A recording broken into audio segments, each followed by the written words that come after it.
Kamu tak akan mampu merebut suamiku. Karena aku tak akan membiarkannya terjadi, aku akan mendepakmu secepatnya. Gumam Alena dengan tatapan mata yang tajam ke arah Naya. Naya, ayo aku akan mengantarmu ke rumah orang tuamu. Aku tunggu di mobil ya. Zio menoleh ke arah Naya. Naya belum menjawab perkataan Zio barusan. Dia menoleh ke arah Alena, tak ingin Alena marah jika Zio mengantarnya. Kenapa menatapku? Ya udah pergi sana diantar suamiku. Aku mengizinkan. Alena berkata dengan nada bicara yang ketus dan tatapan sinisnya. Alena tahu kalau Naya sedang meminta izin padanya. Sebenarnya dia mengizinkan, karena tak mau bertengkar dengan Zio. Dia yakin, Zio akan marah jika dirinya melarang. Zio tersenyum. Makasih Al. Aku tunggu di mobil Yanai. Zio pun pergi dengan Alena yang melingkarkan tangannya di pinggang suaminya itu. Naya hanya menatap punggung mereka berdua, yang berjalan saling merengkuh dengan mesranya. Kalian memang serasi. Naya tersenyum getir. Zio sudah masuk ke mobilnya, sedangkan Alena kembali ke dalam. Alena sengaja menghampiri Naya di kamarnya. Tanpa mengetuk, Alena langsung saja masuk ke kamar Naya. Tampak Naya sedang berkemas. Bawa sekalian baju kamu yang banyak, ujar Alena dengan senyuman sinisnya.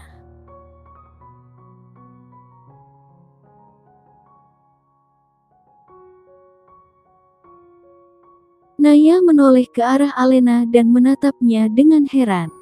Kenapa?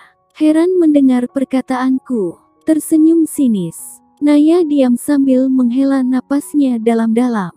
Dengar aku tidak suka suamiku dekat-dekat dengan wanita lain. Dia suamiku. Kamu hanyalah wanita yang menjadi rahim pengganti untukku. Jadi jangan suka kepedean akan dapat cinta dari suamiku. Satu hal lagi, pergilah kamu yang jauh, kemanapun kamu mau, dan kembalilah setelah anak itu lahir dan serahkanlah kepadaku. Alena berkata dengan suara yang lantang dan penuh penekanan. Naya sampai terkejut mendengar perkataan Alena. Rasanya sungguh tak percaya kata-kata pedas dan menyakitkan bisa keluar dari mulut Alena. Naya berdiri dan menatap tajam kepada Alena. Kini posisi mereka saling berhadapan. Nyonya, pedas sekali perkataan Anda.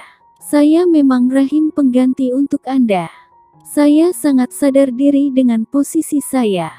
Tapi saya tidak rela jika Anda merendahkan saya. Jawab Naya tak kalah ketusnya saat bicara. Prok-prok. Wah, rupanya sekarang kamu sudah berani melawan ya. Dengar, aku ini majikanmu. Apa kamu mau aku menghentikan pengobatan ayahmu, menghentikan semua fasilitas untuk mereka dan membiarkan mereka hidup susah?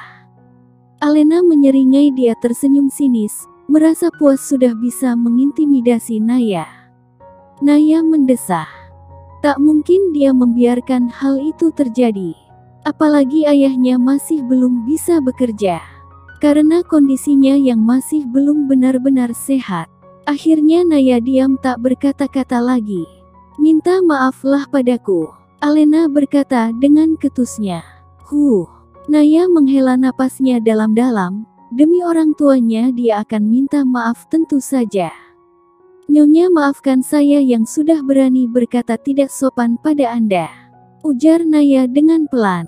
Bagus, baiklah, aku menerima permintaan maafmu itu, sinisnya. Sabar Naya, sabar. Naya hanya bisa menahan sakit di hatinya, dia tak berdaya. Ini, Alena menyodorkan sebuah amplop coklat yang sengaja dia ambil dulu tadi sebelum masuk ke kamar Naya. Ini apa Nyonya? Tanya Naya bingung. Ini uang untuk bekalmu selama di luar kota. Pergilah seperti kataku tadi. Kamu pahamkan dengan apa yang aku katakan tadi. Aku yakin kamu tidak bodoh. Bukankah kamu pernah kuliah? Sinis Alena. Naya menghela napasnya dalam-dalam, sambil menggenggam amplop pemberian Alena. Ingat, jangan gunakan kartu pemberian Zio untuk belanja, dan ganti kartu SIM-mu. Agar tak ada yang tahu kamu di mana. Kamu harus menghilang dan kembali hanya untuk menyerahkan anak itu saja padaku. Lagi-lagi Alena berkata dengan nada mengintimidasi dan sinis. Iya, saya paham, jawab Naya tegas, lengkap dengan tatapan mata yang tajam. Seolah tak terjadi sesuatu dengan hatinya. Padahal di dalam, hatinya begitu remuk mendengar semua yang dikatakan Alena. Alena tersenyum senang. Dia segera keluar dari kamar Naya usai mengintimidasinya. Meninggalkan Naya yang berdiri mematung penuh kesakitan.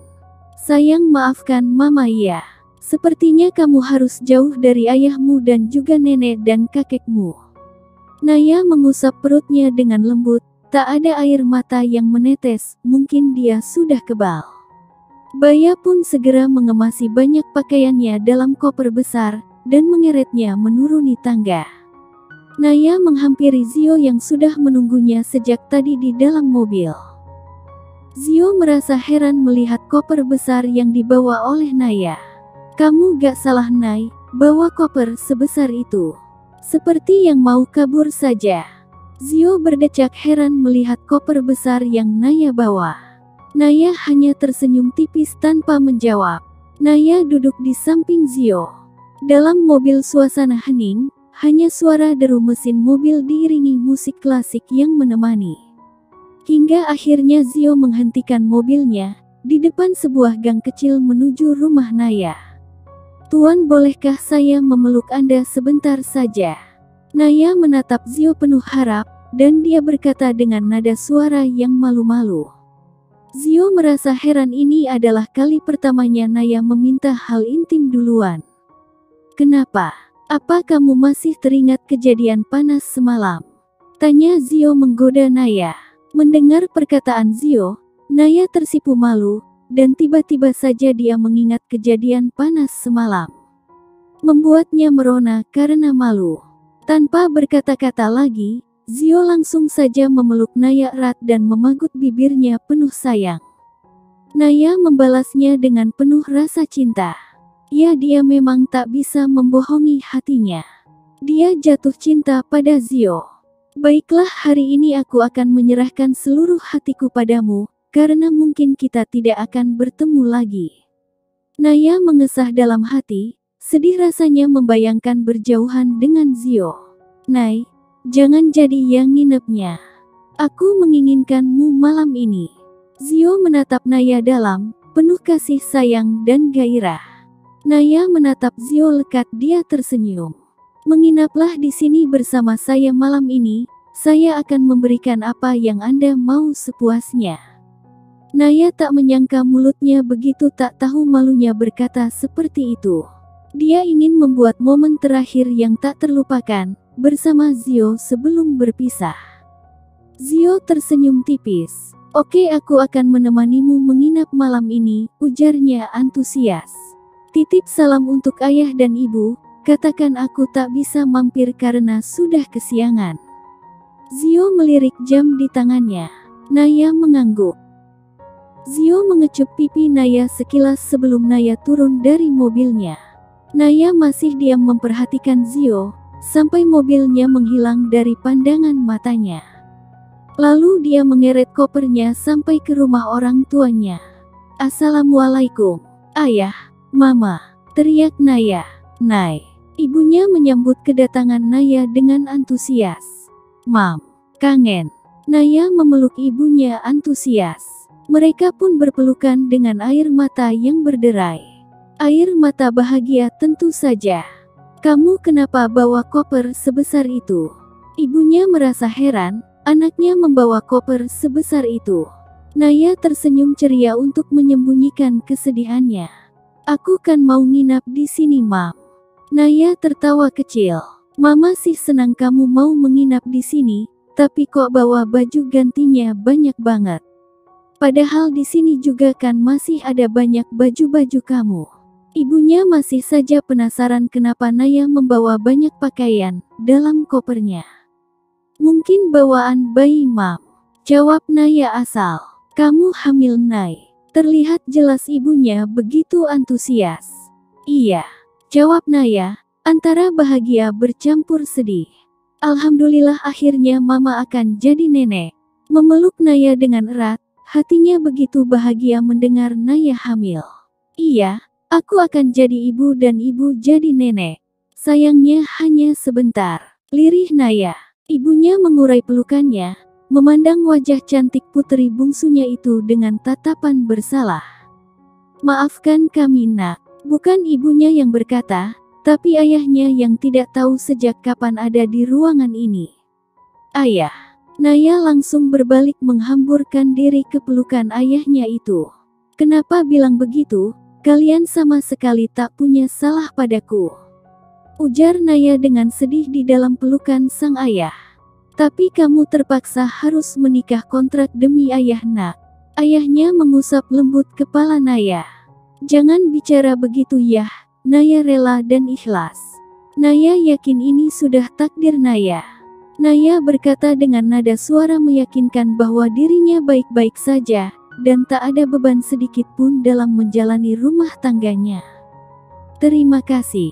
Ayahnya membimbing Naya duduk di kursi, mereka duduk berdampingan. Ibunya pun ikut duduk di samping Naya. Rumah ini terasa sepi Nay tanpa kamu, apalagi kakakmu Naila jarang sekali pulang. Ibunya mengesah. Jarang pulang. Memangnya kakak kemana? Tanya Naya heran. Kakakmu sering keluar kota. Katanya sih tuntutan pekerjaan, di tempat kerjanya sering mengadakan pameran di luar kota. Kemarin saja dia bilang lagi di Bali. Ujar ibunya dengan sedih. Kita doakan saja semoga kakak baik-baik saja dimanapun berada. Naya menggenggam tangan ibunya. Ibunya mengangguk sambil tersenyum hangat. Sebenarnya orang tuanya sangat berharap agar Naila kakaknya Naya mendapatkan pekerjaan lainnya yang tidak perlu jauh-jauh keluar kota. Cukup lama mereka bertiga mengobrol, hingga Naya izin untuk istirahat. Dia jadi mudah lelah dan mengantuk, mungkin bawaan dari kehamilannya.